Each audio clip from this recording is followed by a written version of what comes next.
Coming up on this edition of the Desert Vision, soldiers try to earn their Expert Infantryman Badge, and Commander's Recycling Program helps service members enjoy morale, welfare, and recreation.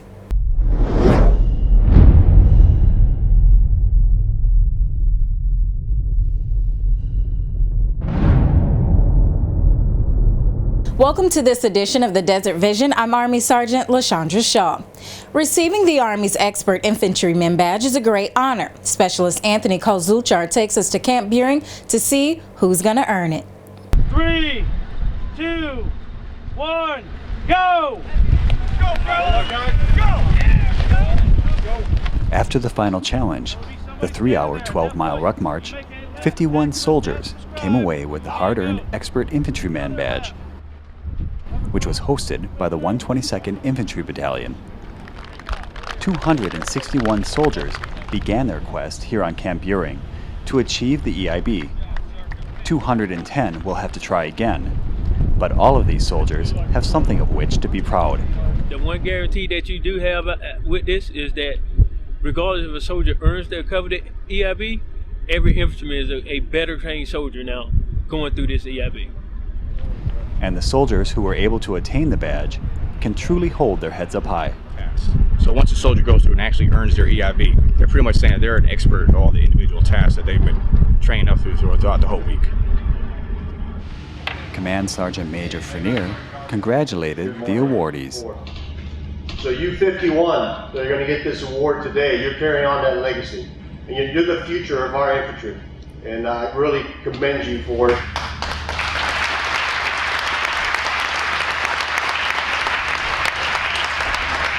Hopefully you'll remember this day for the rest of your life.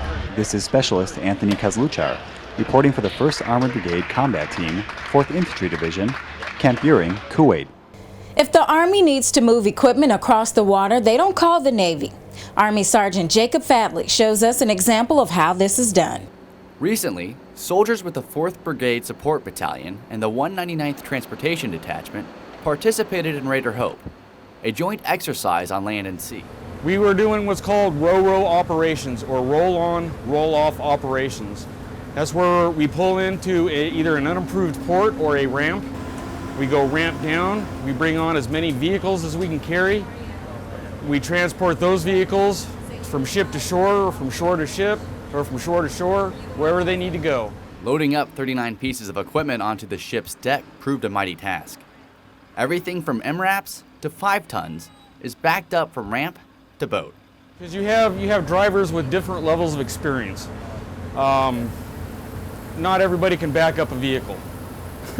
It's all training.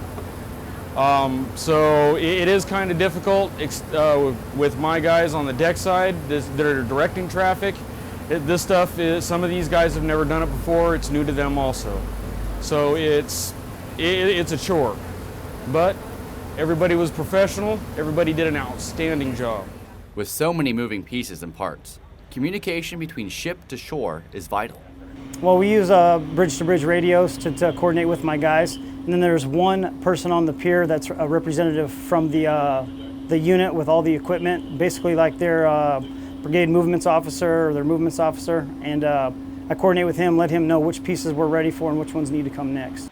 Although this is only a training exercise, the Army is prepared to move out at a moment's notice, even if it's across the ocean.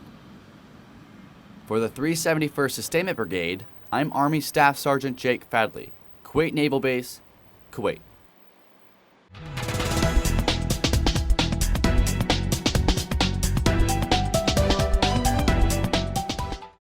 A potentially deadly terrorist attack was foiled thanks to some watchful eyes at the local Army installation.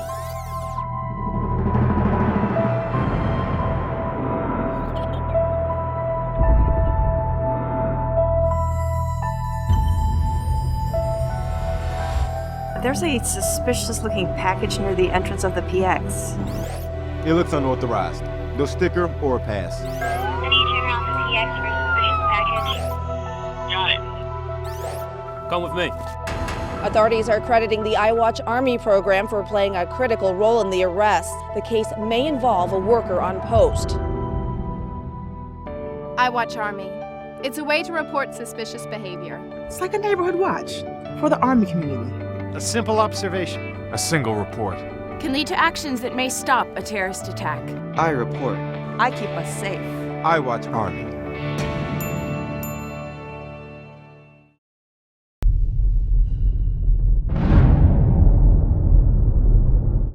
Welcome back. For some soldiers, witnessing a wounded warrior return to duty is inspirational. Army Sergeant Andre Clark shows us how soldiers from Camp Arifjan show their support. You ready? Service members recently came together on Camp Arifjan, Kuwait in support of wounded warriors. They formed 4-member teams and raced to complete a 17.5-mile ruck march. The competition was not only a chance to overcome adversity, but an opportunity to pay homage to those wounded while answering our nation's call. It's very motivating. Basically, our wounded warriors are basically not letting anything stand in their way. No matter what happens to them, they can just bounce back. You always, in our resiliency, we always talk about bounce back. So just because something happens doesn't mean that your life ends or everything comes to an end. You can basically just bounce back from it. So when I see one of my wounded warriors, or one of our wounded warriors bounce back from something, it's just amazing how they can just experience something just so shocking and then still come back, and it's an inspiration to me. Missions like Operation Proper Exit allow wounded warriors to return to a combat zone and leave on their own terms. And though most soldiers have no idea what it takes to rehabilitate for months and overcome physical obstacles, they recognize the pride and inspiration they feel witnessing their brothers and sisters in arms continue serving with dignity.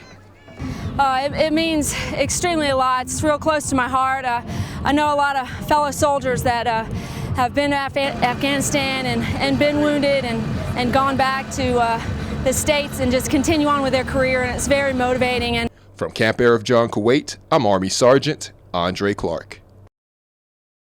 The Army National Guard is helping the U.S. military save thousands of dollars. Army Sergeant Catherine Dowd tells us how the 135th Expeditionary Sustainment Command coordinated the movement of the Theater Gateway to a new location. Most soldiers who have come into and out of the Middle East recognize Ali Al-Salim Air Base as the home of the Theater Gateway. The Gateway coordinates movement throughout the CENTCOM area of responsibility.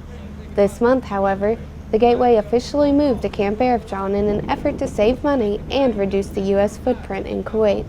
Moving the Theater Gateway and the LSA footprint from Ali Al-Salim to Arifjan saved on or around $35 million to the government. The move occurred over a period of just 90 days.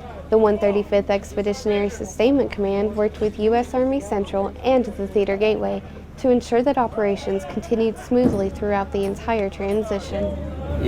Do the planning and the execution, all the while conducting the Gateway mission was probably our biggest challenge. However, I will say that we had a lot of support, both from the brigade, the battalion, the ESC especially, and even ARCENT. So it really was a team effort, and because of that we were able to make this move and really not miss a beat in terms of completing our mission. The Gateway is now more compact and fully operational. While you're waiting for your next flight, just within walking distance of the Gateway, you have all those amenities that a traveler would need. Reporting from Camp Arifjan, Kuwait, I'm Army Sergeant Catherine Dowd. Recycling is not only good for the environment, it's great for morale. Army Sergeant Andre Clark has more. For some people, recycling is simply tossing a plastic bottle into a big blue box so it can be taken to a place with more big blue boxes, resurfaced and placed into small boxes, ripped open, consumed by them, and tossed back into a big blue box again. But trust when I say, at Camp Arifjan Kuwait Recycling Center, there is much more going on than meets the eye. Well, over here we have our vertical plastic baler, where we collect all the plastic bottles and we put them in a blue recycling bins you see throughout the base, and we bring them over here, and it normally takes 12 of those blue boxes to make one bundle. And it would help out a lot if people stop throwing their trash in that, because it takes a lot more time to take the trash out and sort the bottles, and time is money with us. So when you take time out to throw your empty plastic bottles into a big blue box, you are helping provide resources to support your own morale, welfare, and recreation, commonly known as MWR. We're really the only facility within the government that's making money for the camp. because we support MWR. Making money and providing recreational activities for service members is not all the recycling center has to offer. It also saves the United States of America money by collecting resources and distributing them out to those in need free of charge. Once again, we recycle. We just give a half a truckload away this morning to go to Peering to make targets for the Army so they can shoot them up. That's the one thing. We save money right there too. I've been having these tables here for about 6 months. I just refuse to grind them because somewhere along the line somebody can use this table. These tables are so sturdy you could take a diesel mold out of a truck and put on here and not break. So next time your unit needs paper, folders, giant wooden work tables, or printer ink cartridges, save your unit's money. Stop by the recycling center and use what's available for free. Remember, time is money, and these days, every bit counts. So do your part and recycle, and keep trash out of the cardboard and water bottle bins. From Camp Air of John, Kuwait. Look at all this. We save all kinds of money. I'm Army Sergeant Andre Clark.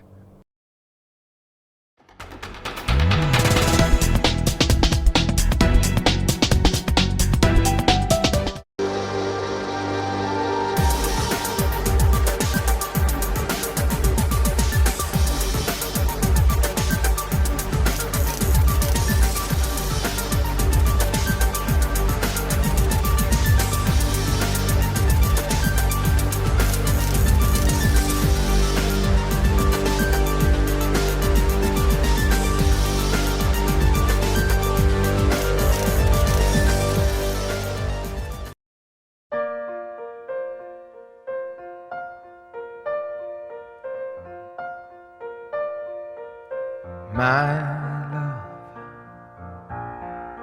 there's only you in my life, the only thing that's right. My first love.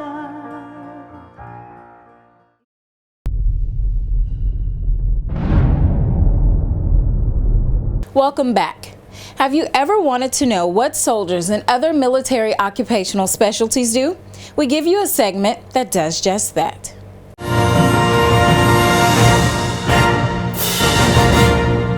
Hello and welcome to Your Specialty.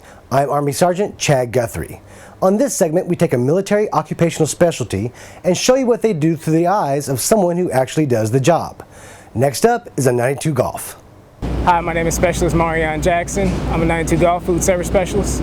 Pretty much what we do is we make sure that all food is prepared to within sanitary practices in accordance with TB Med 530, which is our technical bulletin concerning all types of germs and bacteria and all the nasty stuff that no one wants to get.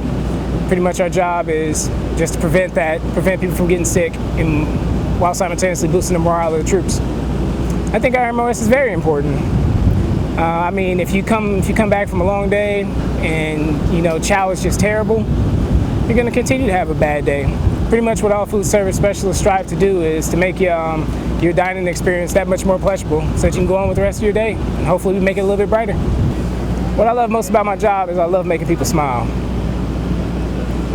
I love it. Just cooking for people, they come in, they smile, it brightens up my day, it brightens up their day. It's just overall soldiers helping soldiers.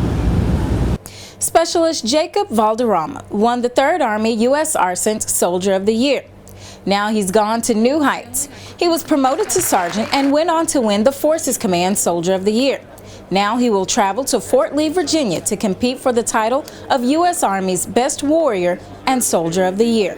I've never done a competition like this before, really. I'm just on a line platoon working every day, a 40-man platoon, so I don't really get a chance to do this, but now that I have, got recognized for it, and I've done really well, so I'm proud of myself. For these stories and more, you can find us on Facebook at www.facebook.com/US Army Central. Thanks for watching.